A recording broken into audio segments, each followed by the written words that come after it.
আমরা সর্বপ্রথম দেখব যে সাহিত্য অংশ থেকে উৎসর জন্য গুরুত্বপূর্ণ টপিক। আমাদের সাহিত্য অংশের প্রশ্ন কোন জায়গা থেকে কয়টা আসবে এটা আমরা একটু দেখি। শুরুতে যদি প্রশ্ন আসে, প্রশ্নগুলা বিভক্ত থাকবে তিনটা ভাগে। বাংলা সাহিত্য, সাহিত্যের ভিতর থেকে ব্যাকরণ এবং বিরোচন। বিরোচন অংশের কথা বলি সবার শুরুতে। বিরোচন জিনিসটা কি? বিরোচন জিনিসটা হইল মুখস্থ পাঠ। মুখস্থ পাঠের মধ্যে বলতে কি বুঝি? সমার্থক শব্দ, বিপরীতার্থক শব্দ, পারিভাষিক শব্দ, বাগধারা, এক কথায় প্রকাশ, প্রায় সমুচ্চারিত ভিন্ন শব্দ, এই সবগুলা মিলাই কি আমাদের বিরোচন অংশ। তো এই বিরোচন অংশ থেকে আমাদের প্রশ্ন থাকে মানে অ্যাটলিস্ট ধরো 4-5টা প্রশ্ন মাস্ট থাকবেই। তো এই থাকার মধ্যে কি সমার্থক শব্দ থেকে দেয়, বিপরীতার্থক শব্দ। তো এইটার এমসিকিউ এর জন্য আমার পথ প্রবন্ধটা খুবই গুরুত্বপূর্ণ। এমসিকিউ এর জন্য কি আমার পথ প্রবন্ধটা খুবই গুরুত্বপূর্ণ। এখন একটু দেখি আমার পথ থেকে আরেকটা গুরুত্বপূর্ণ বিষয় কি, কাজী নজরুল। কি? কাজী নজরুল, তার জীবনী, জন্ম, মৃত্যু, সাল এবং সাহিত্যকর্ম মুখস্থ করবা। পাশাপাশি সব থেকে বেশি গুরুত্ব সহকারে দেখবা কাজী নজরুল ইসলামের কি কাব্যগ্রন্থ সমূহ। কি? কাব্য গ্রন্থ সমূহ। রাবের জন্য কাজী নজরুল ইসলামের কাব্যগ্রন্থ সমূহ খুবই গুরুত্বপূর্ণ। তো আমার পথ, এবং সেখান থেকে কি দেখবা কাজী নজরুল ইসলামের কাব্যগ্রন্থ সমূহ এবং তার সাহিত্যকর্ম যা আছে ওগুলো একটু দেখবা। আর বেশি গুরুত্ব কি সহকারে দেখবা কি কাব্যগ্রন্থ সমূহ। তারপরে একটু যাই এমসিকিউ এর জন্য আরো গুরুত্বপূর্ণ একটি গল্প হইল কি আমাদের মৃত্যুঞ্জয়, যে মৃত্যুকে জয় করেছে, মৃত্যুঞ্জয়ে বিলাসী গল্প। বিলাসী গল্প থেকে তোমাদের প্রশ্ন থাকবেই। তো এখান থেকে বিলাসী গল্পের চরিত্রগুলো একটু ভালো করে মাথায় রাখবা। তার যে কে কোন পক্ষের ছিল, মানে জ্ঞাতি খুড়া একটা আছে, সে কিন্তু মৃত্যুঞ্জয়ের সম্পর্কে কি মানে ভাই হয়, তাই না? কিন্তু তারপরেও কি সে তার বিরুদ্ধে ছিল। তো এই জন্য বিলাসী গল্পটা একটু মাথায় রাখবো ভালো করে। বিলাসী এটা কিন্তু গল্প। তারপরে আমরা দেখি আরো একটা প্রবন্ধ। সেই প্রবন্ধটা কি বাঙ্গালার নব্য লেখক দিগের প্রতি নিবেদন। এটা কিন্তু আমাদের সিলেবাসের বাইরে, আমাদের শর্ট সিলেবাসের বাইরে। বাঙ্গালার নব্য লেখক দিগের প্রতি নিবেদন, এইখানে 13টা পয়েন্ট আছে এবং এটা একটি প্রবন্ধ, বঙ্কিমচন্দ্র চট্টোপাধ্যায়ের প্রবন্ধ বাঙ্গালার নব্য লেখক দিগের প্রতি নিবেদন। এখন বাঙ্গালার নব্য লেখক দিগের প্রতি নিবেদন এটা কিন্তু সিলেবাসের বাইরে। তো এখান থেকে তোমাদের কিন্তু প্রশ্ন হইতে পারে এবং এটা তোমাদের জন্য গুরুত্বপূর্ণ। তো এটাও একটু দেখবা, বাংলা নব্য লেখকদের প্রতি নিবেদন। এর মধ্যে 13টা পয়েন্ট আছে। 13টা পয়েন্ট যদি পারো মুখস্থ করবা, জীবনের জন্য কাজে দিবে এবং সেটা যদি মানতে পারো বহুত কাজে দিবে। তারপরে একটু দেখি এইটাও একটা কি প্রবন্ধ, মানব কল্যাণ, আবুল ফজল রচিত মানব কল্যাণ, এটাও একটা প্রবন্ধ। তো প্রবন্ধগুলো তোমাদের একটু ভালো করে পড়তে বলতেছি, কারণ প্রবন্ধগুলোতে বিশেষ কিছু লাইন থাকে। উপরের হাত সবসময় নিচের হাতের থেকে শ্রেষ্ঠ, এটা কোন গল্পের বা কোন প্রবন্ধের লাইন এবং কার রচিত, এইরকম প্রশ্ন সবসময় দেখবা বেশি দেয়। তো এইরকম অনেক কিছু লাইন, উপরের হাত সবসময় নিচের হাতের থেকে শ্রেষ্ঠ, তো এইগুলা কোন গল্পের লাইন বা কোন প্রবন্ধের লাইন, এইটা একটু মাথায় রাখবা। বুঝতে পারছো প্রবন্ধ কি বা প্রবন্ধ কতটুকু গুরুত্বপূর্ণ? এতটুকুই বুঝতে পারছো? তারপরে একটু বলি আমাদের হট টপিক বা হট কেক, অপরিচিতা। অপরিচিতা গল্প থেকে প্রশ্ন মোটামুটি সব জায়গাতেই করে, কারণ এই একটা গল্প যেটা প্রশ্নকর্তারা কেউ ছাড়তে চায় না, যে এখান থেকে প্রশ্ন বাদ দিব কিভাবে। কারণ আমরা সবার আগে এই গল্পটাই পড়ি এবং তারা খুঁজে খুঁজে ওই গল্পের ভিতর থেকে কঠিন প্রশ্ন বের করে। বুঝতে পারছো? এখন টপিক তোমাদের সেটা চট্টগ্রামের ডি ইউনিটের পরীক্ষার আগেও বলছিলাম আমি যে এটা পড়ো। তোমরা তো অনেকেই পড়ছো, অনেকেই পড়ো নাই। বলছিলাম যে যদি প্রশ্ন করে ফুল সিলেবাসের ভিতর থেকে, তাহলে নেকলেস থেকে প্রশ্ন থাকবে, কারণ নেকলেস এই যে হার চুরির যে গল্প, এইটা কিন্তু গুরুত্বপূর্ণ। তোমাদের বলছিলাম এইটা নেকলেস পড়তে অনেকেই পড়ছিল না এবং সেখান থেকে চট্টগ্রামের ডি ইউনিটে কমন পাও নাই। নেকলেস এটাও একটু দেখবা, রাবের জন্য স্পেশালি ভালোভাবে দেখবা। তো তারপরে আমরা দেখি কি আছে, উপন্যাস। উপন্যাসের এইখান থেকে প্রশ্ন 1 থেকে 2টা থাকবেই। উপন্যাস থেকে অ্যাটলিস্ট 1 থেকে 2টা প্রশ্ন থাকবেই। এবং কিভাবে থাকবে একটু বলি। উপন্যাসটা কিন্তু আমি পড়ার শর্ট টেকনিক, যারা অনেকেই আছে এখন পর্যন্ত উপন্যাস তো গোটা উপন্যাস তো পড়েই নাই, যে একজন বলছে ভাই কমন আসলে ভুল করছি, তাকে একটা লাঠি দিয়ে মাথার উপর বাড়ি দেওয়া উচিত না, যে পড়তে বলছে গুরুত্ব নাই। উপন্যাসের আমি এখনো বলে যাচ্ছি, উপন্যাসের সহপাঠ বই কিন্তু সবাইকেই দিছে তোমাদের সহপাঠ বইয়ের শুরুতে দেওয়া আছে, দেখবা 10-15 পেজের মধ্যে উপন্যাসের সংক্ষিপ্ত কাহিনীগুলা বর্ণনা করা আছে। তো সেই সংক্ষিপ্ত কাহিনীগুলা যদি তোমাদের মনে থাকে যে কে ভালো চরিত্র বা কে কোন জায়গাতে করছে, তো এইটাই তোমাদের কিন্তু কাজে দিবে, বুঝতে পারছো? তো উপন্যাস থেকে কি সহপাঠ বইয়ের শুরুতে দেওয়া যে মূল কাহিনীটা ওইটা আজকে পড়ে ফেলে দেবা, সেটা কি করবা আজকেই পড়ে ফেলবা, এবং সেটা এখান থেকে মিস করা যাবে না। তো বললাম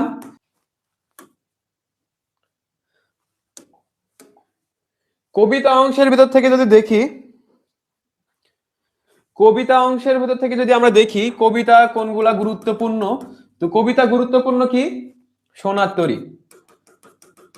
সোনার তরী যে রূপক অর্থে ব্যবহার হয়েছে, সোনার তরী রূপক অর্থে ব্যবহার হয়েছে যেসব চরিত্রগুলা, যে মাঝি কিসের প্রতীক, সোনার ধান কিসের প্রতীক, কোন ছন্দে লেখা। তারপরে সোনার তরী লিখছে কে? রবীন্দ্রনাথ। কে লিখছে? রবীন্দ্রনাথ। রবীন্দ্রনাথের কি মুখস্থ করা লাগবে? রবীন্দ্রনাথের মুখস্থ করা লাগবে কি? উপন্যাস। রবীন্দ্রনাথের কি লেখা আছে? উপন্যাস। রবীন্দ্রনাথের উপন্যাস থেকে কিন্তু বারবার প্রশ্ন আসে, রবীন্দ্রনাথের উপন্যাস থেকে কিন্তু বারবার প্রশ্ন আসে। তো রবীন্দ্রনাথের উপন্যাসগুলো তোমাদের মাস্ট মুখস্থ করা লাগবে। সোনার তরীর পরে আমাদের কি বিদ্রোহী।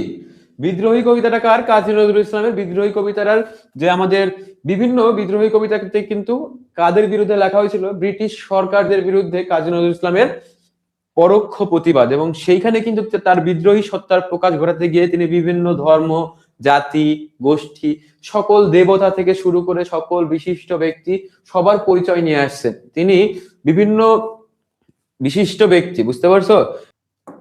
তারপরে কি বিভীষণের প্রতি মেঘনাদ। বিভীষণের প্রতি মেঘনাদ মাইকেল মধুসূদন দত্তের একটা অমর সৃষ্টি হইল বিভীষণের প্রতি মেঘনাদ, যেখানে তিনি কিন্তু হিন্দু ধর্মের কাউকে কটূক্তি করেন নাই, বরং সেইখানে তিনি তার মতামতটা তুলে ধরছেন, কিন্তু সেখানে অনেকটাই সেটা ধর্ম বিরুদ্ধ কিংবা বিভিন্ন মতবাদ আছে। বিভীষণের প্রতি মেঘনাদ, সচরাচর বিভীষণের প্রতি মেঘনাদ এটার মূল থিম তুলে ধরা হয়েছে রামায়ণ থেকে, এবং রামায়ণের নায়ক কে ছিল? রাম, লক্ষণ, বুঝতে পারছো? কিন্তু এইখানে বিভীষণের প্রতি মেঘনাদ এই কাব্যে তিনি কি তুলে ধরছেন, যে এইখানে মূল নায়ক করা হয়েছে কাকে? মেঘনাদকে। মেঘনাদ হলো রাবণের সন্তান, এবং সেইখানে বিভীষণ যে মেঘনাদের চাচা, সে কিন্তু তাদের সাথে বেইমানি করে। এখানে দুইটা জাতি ছিল, একটা হলো রাঘব মানে কি রাম লক্ষণ এদের জাতি, আর একটা রাক্ষস বলতে কি রাবণ মেঘনাদ এদের জাতি। তো এইখানে বেশ কয়েকটা চরিত্র আছে, তো চরিত্রগুলা কি বলা হয়েছে?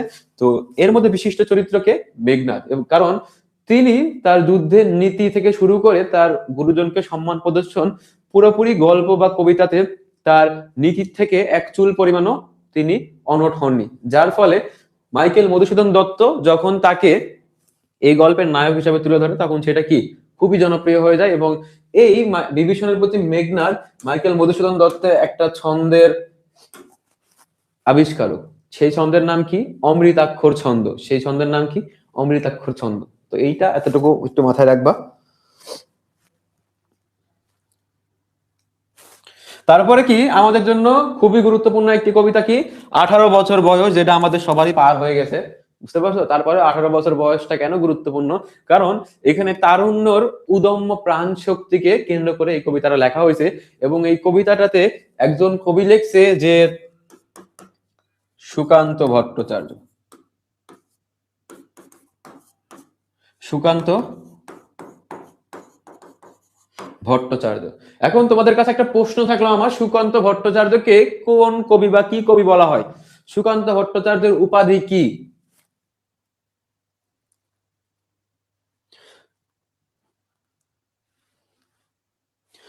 একজন সবার আগে উত্তর দিছে, সে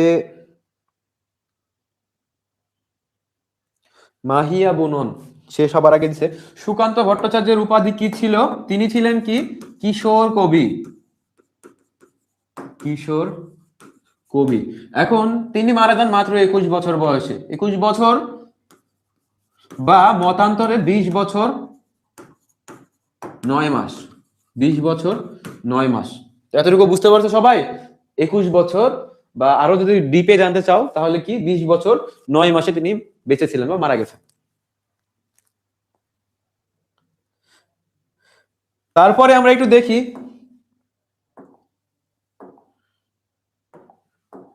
ফেব্রুয়ারি 1969, এইটা একটু গুরুত্বপূর্ণ, এখান থেকে প্রশ্ন আসার সম্ভাবনা বেশি, কারণ জুলাই আন্দোলনের সাথে সম্পৃক্ত 1969 মানে ফেব্রুয়ারি 1969 যেখানে শহীদ হয়েছিল। তো এইখান থেকে কি ভাষা আন্দোলনকে কেন্দ্র করে শহীদ হয়েছিল। তো এইখানে একটু মাথায় রাখবা, এই কবিতার লাইনগুলো একটু মাথায় রাখবা, এর পরের লাইন কোনটি, বুঝতে পারছো? এখন আমি কিংবদন্তির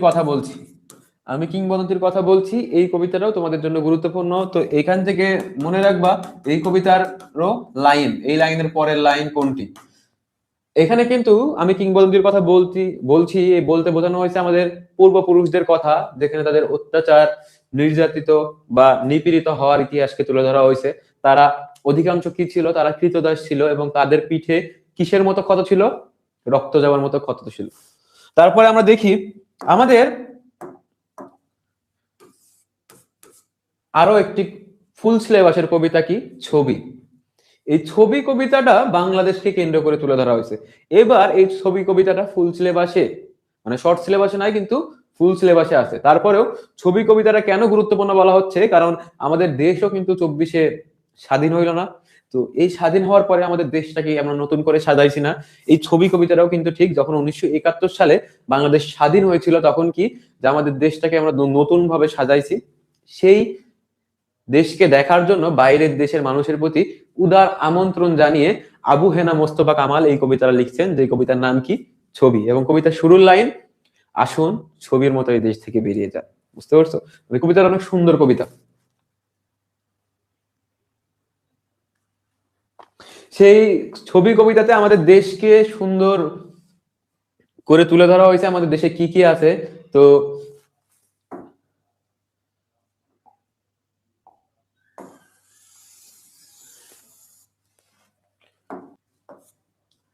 এবার আমরা দেখব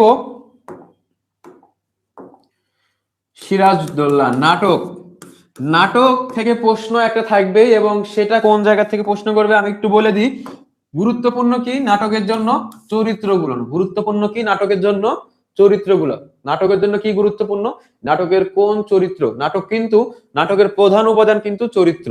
এবং নাটকের প্রধান পার্থক্য যে এটাই একমাত্র সাহিত্যকর্ম যেটা মানে মানুষের সামনে উপস্থাপন করা হয়, দৃশ্যমান করা হয় এবং এটা মানুষ দেখতে পারে বা অভিজ্ঞতা লাভ করতে পারে নাটক থেকে। মানে সেটাই মঞ্চায়িত হয়, একমাত্র নাটক একমাত্র সাহিত্য যেটা মঞ্চায়িত হয়। আর নাটকের প্রধান বৈশিষ্ট্য কি, সংলাপ। নাটকের প্রধান বৈশিষ্ট্য সংলাপ। দেখবা পুরো নাটকটাই কারো না কারো কথোপকথন। এই জন্য একটু মাথায় রাখবা নাটকের বৈশিষ্ট্য হলো কি, যে এটা সংলাপ নির্ভর। আর নাটকটা কি, একমাত্র সাহিত্য যেটা সবার মানে সব মানে মঞ্চায়িত করা হয়।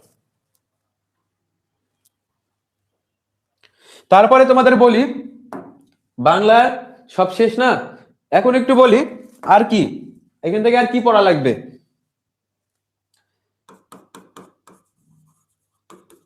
বাংলা সাহিত্যের যুগ বিভাগ আছে না, এই যুগ বিভাগের মধ্যে সব থেকে বেশি গুরুত্বপূর্ণ যদি দুই একটা প্রশ্ন রাবিতে থাকে সেটা হইলো কি, মধ্যযুগ। মধ্যযুগের মধ্যে থেকে গুরুত্বপূর্ণ চর্যাপদ, শ্রীকৃষ্ণ কীর্তন কাব্য, তারপরে রামায়ণ, এখান থেকে দুই একটা প্রশ্ন যদি থাকে। তারপরেও এই যে মধ্যযুগের এখান থেকে একটা প্রশ্ন থাকে, তো মধ্যযুগটা একটু দেখবা, পাশাপাশি প্রাচীন আধুনিক যদি হালকা পাতলা পারো দেখবা। মধ্যযুগের এখান থেকে একটু পড়বা, এনাফ। আর বিরোচন অংশের জন্য তো কি বলবো, বিরোচনের একটা সাজেশন তো তোমাদের দেওয়া হবে, আমাদের এখান থেকে অলরেডি বিভিন্ন গ্রুপে দেওয়া হয়েছে। তোমাদেরও ক্লাস শেষে যদি বিরোচনের সাজেশন লাগে অবশ্যই দেওয়া হবে, ওইখান থেকে পড়বা। আর বিগত বছরের বোর্ড, বিসিএস, আর তোমাদের দেখবা গল্প মানে উপন্যাস, নাটক কিংবা কবিতা, গল্প শেষে দেখবা কিছু শব্দার্থ বা টিকা লেখা আছে, সেখানে সমর্থক শব্দ আছে। আবার বইয়ের মধ্যে কিন্তু শব্দের মধ্যে ভাগ করে দেওয়া আছে, যে অপরিচিত গল্পের যদি বলা হয় ইয়াররিং, ইয়াররিং কোন ভাষার শব্দ, ইয়াররিং কি ইংরেজি ভাষার শব্দ। তো এইরকম বিভিন্ন শব্দ যেগুলো আছে এখান থেকে কিন্তু পরীক্ষাতে প্রশ্ন আসে। তো বুঝতে পারছো? আজ